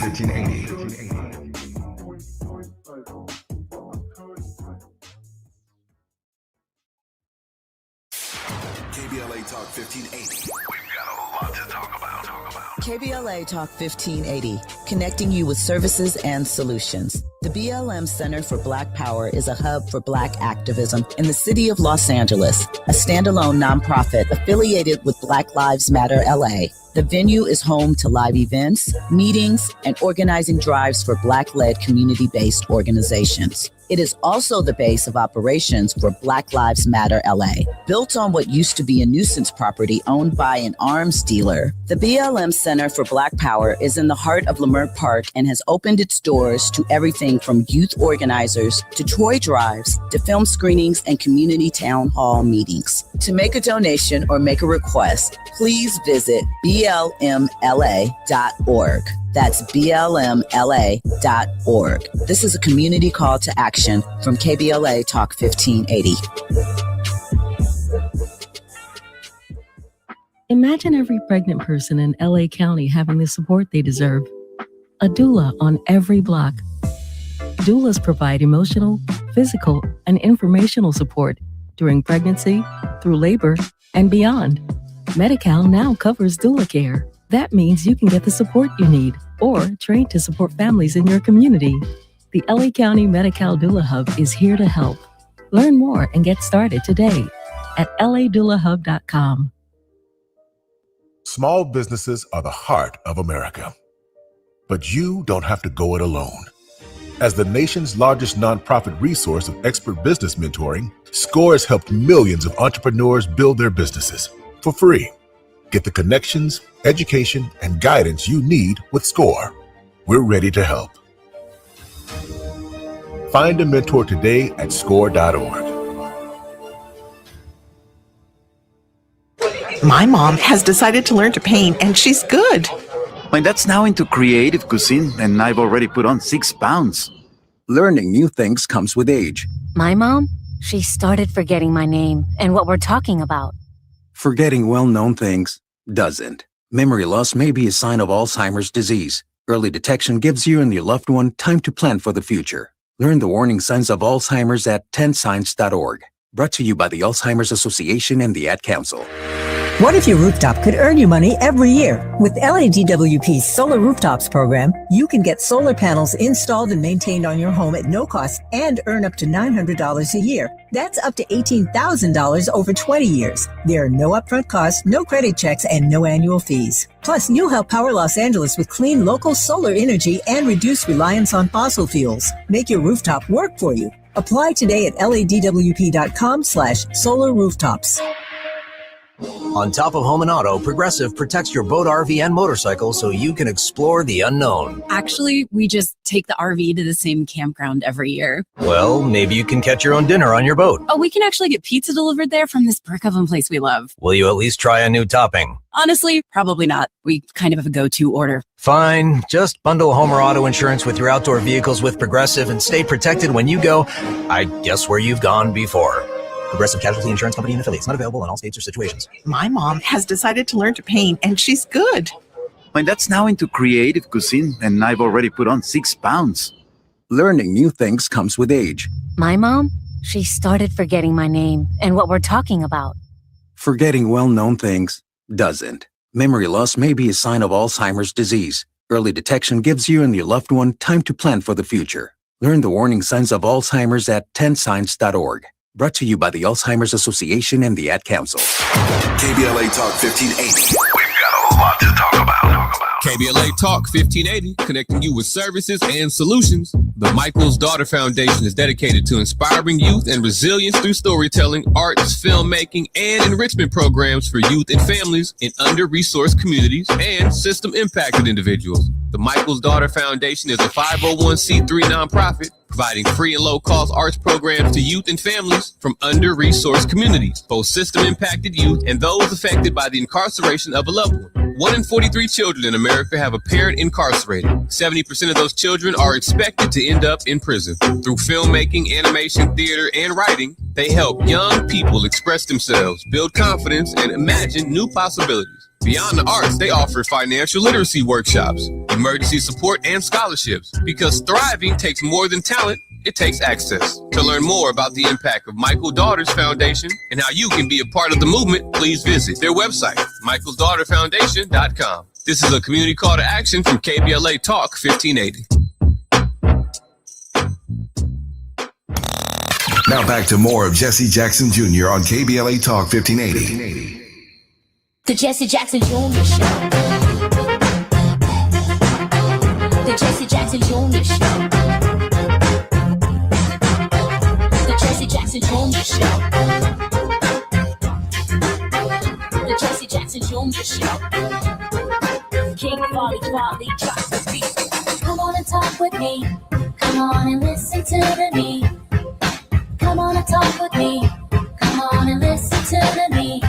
KBLA Talk 1580. Download. I'm Jesse Jackson Jr. Friday Jesse Jackson Show, and our very special guest is Bishop Joseph William Tolton. I'm particularly honored the bishop is with us. I do want to state this fact before I ask all of us to be supportive of the bishop's work. In his first term, President Donald Trump proposed a $639 billion defense budget for fiscal year 2018, marking a 10% increase from the previous year. This proposal includes a 2% pay raise for military personnel.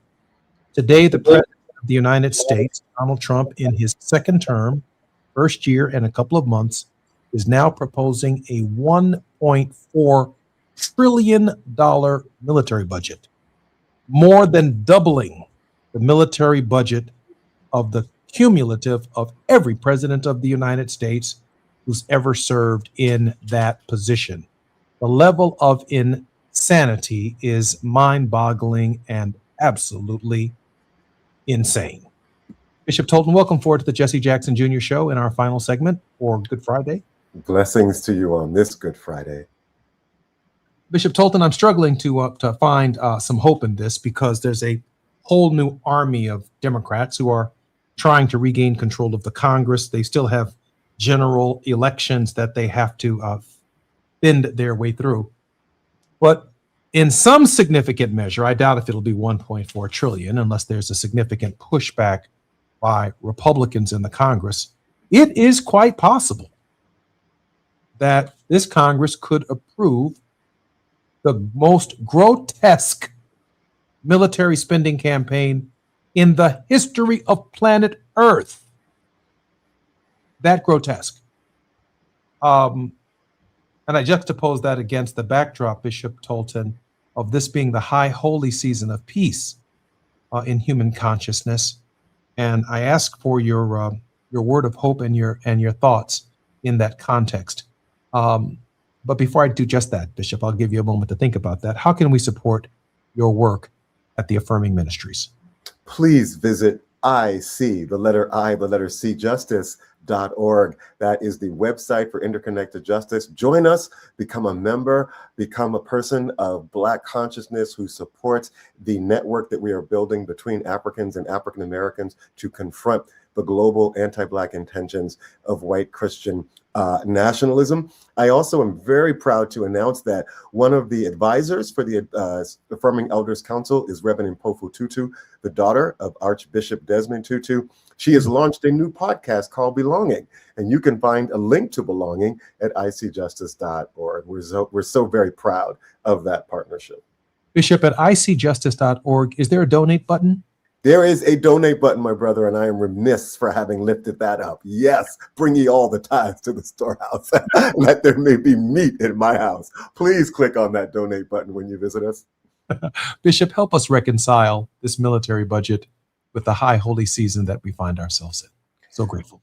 I would like to offer a message of hope today, and I've actually crafted it. So if you would allow me to. Please, I'm sorry if I tried to narrow it. Please take No, not at all. Good Friday reminds us of something that the world tries to make us forget. That empire is loud, but it is not ultimate. The Roman Empire believed that it had silenced Jesus. It believed that the cross could end a movement. It believed that public execution could crush public imagination. But what Rome did not understand is this: when you crucify truth, you multiply it. Good Friday is not just about suffering, but it is about exposure. The cross exposed the violence of the empire. It exposed religious leaders who sided with power. It exposed political systems that protect dominance over dignity. And yet it also reveals something stronger than empire. It revealed moral courage. Gandhi understood this. He studied Jesus' Sermon on the Mount and saw it in a blueprint for confronting colonial rule without becoming what you resist. He understood that the power of the oppressed is not the imitation of empire. It is disciplined moral agency. Du Bois understood this. He warned us that the color line and global militarism were intertwined. He knew that Black political agency had to be strategic, thoughtful, and grounded in international solidarity.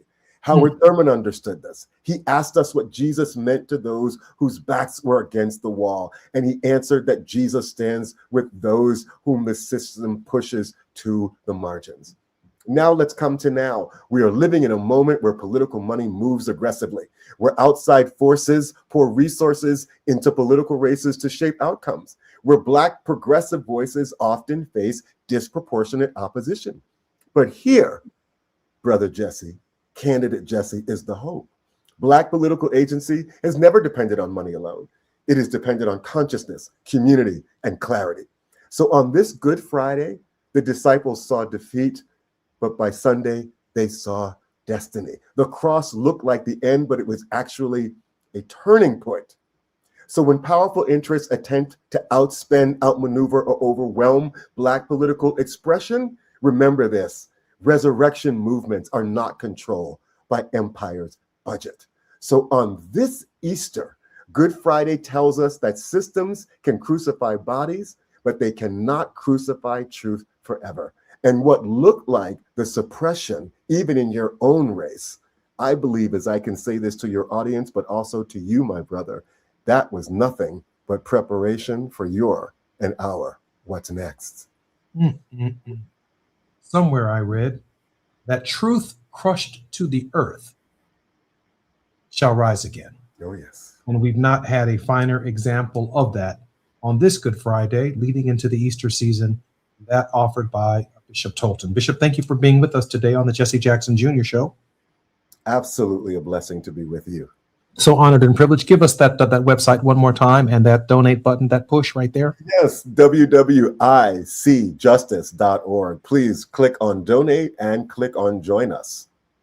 I'm so grateful for your participation. And during this resurrection season, let me also encourage those of you to go to the KBLA 1580 website as well. Our organization here at KBLA does need your support to keep our voices independent, to keep our faith clear, so that when we stand up and fight the good fight, we know that not only is God on our side, but we do the heavy work of making sure that we remain personally on God's side. I'm Jesse Jackson Jr. You've been listening to the Jesse Jackson Jr. Show on Good Friday and KBLA Talk 1580. More when we come forward right here on KBLA. 1580 Santa Monica. I'm Amber Payton.